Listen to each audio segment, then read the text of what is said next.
चाणक्य के पुत्र, चंद्रगुप्त मौर्य के महामंत्री, कूटनीति के बादशाह, राजनीति के पितामह और अर्थशास्त्र के रचयिता, जिन्हें हम चाणक्य के नाम से जानते हैं, तथा उन्होंने संसार के समक्ष एक नया इतिहास रचकर दिखा दिया।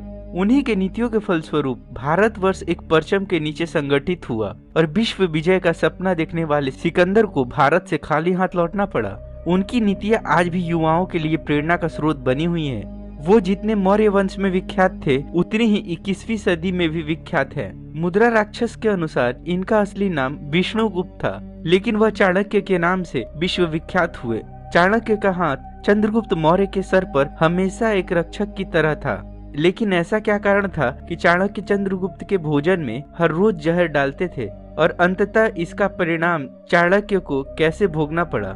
आज इन्हीं सवालों का जवाब हम आपको इस वीडियो में देने जा रहे हैं। मगध उस समय भारत का सबसे बड़ा राज्य हुआ करता था। उन दिनों वहाँ महाराजा धनानंद का राज था, जो विलासी प्रवृत्ति के थे और सुरा सुंदरियों में डूबे रहते थे, जिसके कारण उनकी जनता उनसे परेशान रहती थी।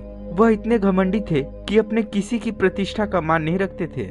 इसी आदत के चलते उसने भरी सभा में चाणक्य का अपमान कर दिया और उन्हें धक्के मारकर राज दरबार से बाहर करने का आदेश दे दिया, जिस पर चाणक्य ने अपनी चोटी खोलकर यह प्रतिज्ञा ली, जब तक मैं तुझे इस सिंहासन से हटा ना दूं, तब तक मैं इस शिखा में गांठ ना बांधूंगा। इस प्रतिज्ञा को पूर्ण करने के लिए चाणक्य ने चंद्रगुप्त मौर्य की शिक्षा दीक्षा शुरू की और वह दिन भी आ ही गया जब चंद्रगुप्त ने धनानंद को मार डाला और राज्य पर अपना अधिकार जमा लिया। देखते देखते चंद्रगुप्त ने संपूर्ण भारत पर अपना एक छत्र राज स्थापित कर लिया, जिसके चलते उनके दुश्मनों की संख्या में भी बढ़ोतरी होती चली गई। उस समय यह प्रावधान था कि जो व्यक्ति किसी राजा को मार दे तो उस राज्य का वह व्यक्ति राजा बन जाता था। चाणक्य ने वैसे तो चंद्रगुप्त को सभी प्रकार की शिक्षाओं से निपुण कर ही दिए थे, लेकिन एक रास्ता था जिससे चंद्रगुप्त को खतरा था और वह था जहर। इसका भी निवारण उन्होंने ढूंढ लिया था। चाणक्य इसी निवारण के अंतर्गत चंद्रगुप्त के भोजन में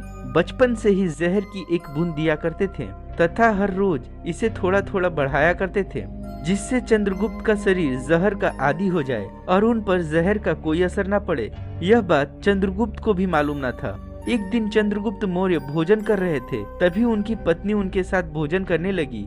उस समय वो 9 महीने की गर्भवती थी। जब भोजन उनके पेट में गया तो उनकी तबीयत बिगड़ने लगी और वो वहाँ से उठकर अपने कक्ष भवन में जाने ही वाली थी कि बीच रास्ते में गिर पड़ी और वहीं उनका देहांत हो गया। जब यह बात चाणक्य तक पहुंची तो वह तुरंत वहां आए तथा शिशु को बचाने के लिए तलवार निकाली और मौर्य की पत्नी के पेट को काट दिया, किंतु शिशु के सर पर तनिक जहर लग चुका था, जिससे वहां बिंदु का निशान हो गया था, जिसके कारण उस बच्चे का नाम बिंदुसार पड़ा और यह मौर्य काल का पहला ऑपरेशन भी माना जाता था। चाणक्य का यह कदम उनके मृत्यु का लेखा लिख चुका था।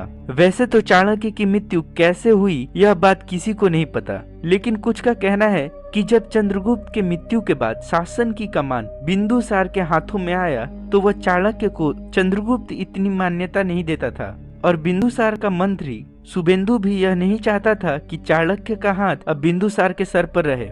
इसलिए वो महाराजा को हर रोज चाणक्य के खिलाफ भड़काता था।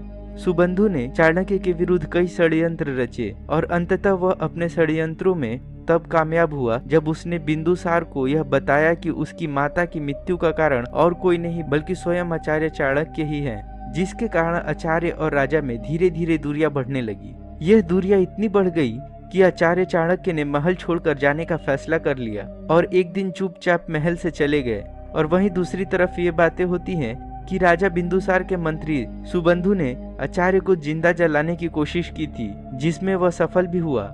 हालांकि इतिहासकारों के अनुसार आचार्य चाणक्य ने खुद प्राण त्यागे थे या फिर वे किसी षड्यंत्र का शिकार हुए, यह आज तक साफ नहीं हो पाया है। तो दोस्तों, आज हम आपको इन्हीं अनसुनी रहस्यों के साथ छोड़े जा रहे हैं। अगर आपको चाणक्य की मृत्यु से जुड़ी रहस्यों के बारे में पता हो तो आप हमें कमेंट बॉक्स में जरूर बताएं।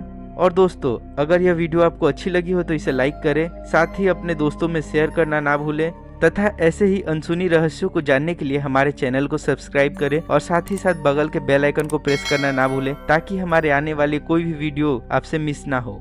धन्यवाद।